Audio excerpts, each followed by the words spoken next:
मला माहिती आहे का एक चांगला व्यक्ती कशाला म्हणते आणि तुम्ही कशा प्रकारे चांगला व्यक्ती होऊ शकता किंवा शिकू शकता. नमस्कार मंडळी, मी आशू. मी मालवण फिरायला गेली तेव्हा मला ही गाडी दिसली. माझ्या विश लिस्ट मध्ये सुद्धा एक आहे की मी बुलेट घ्यावा आणि संपूर्ण जे डेस्टिनेशन मला बघायचं ते बघावं. कुठे फिरायला गेल्यावर तिथलं काय फेमस डिश आहे, काय ज्यूस फेमस आहे तो नक्की ट्राय करावा.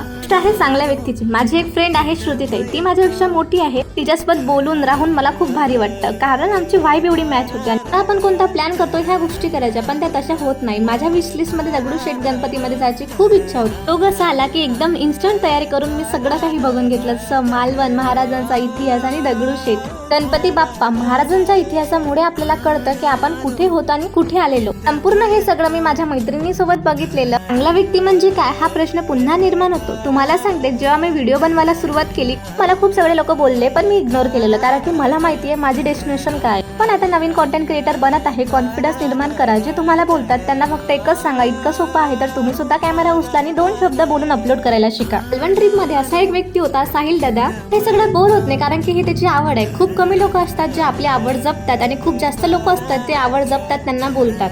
चांगला व्यक्ती सांगण्याचा प्रयत्न झाला म्हणजे तो व्यक्ती ज्याला आपल्याच गोष्टीपासून वेळ मिळत नाही, लोकांच्या गोष्टी कायच करणार. म्हणून तुम्हाला सांगते, जीवनात जे काही करायचं ते स्वतःसाठी. माझ्याबद्दल काय विचार करते, ती माझ्याबद्दल काय विचार करते, हा विचार करणं तुम्ही सोडा, कारण की तुम्ही स्वतःचा विचार करा. मी माझं जीवन असंच जगतेय. साधी आशू आता व्लॉगर म्हणून ओळखतेय.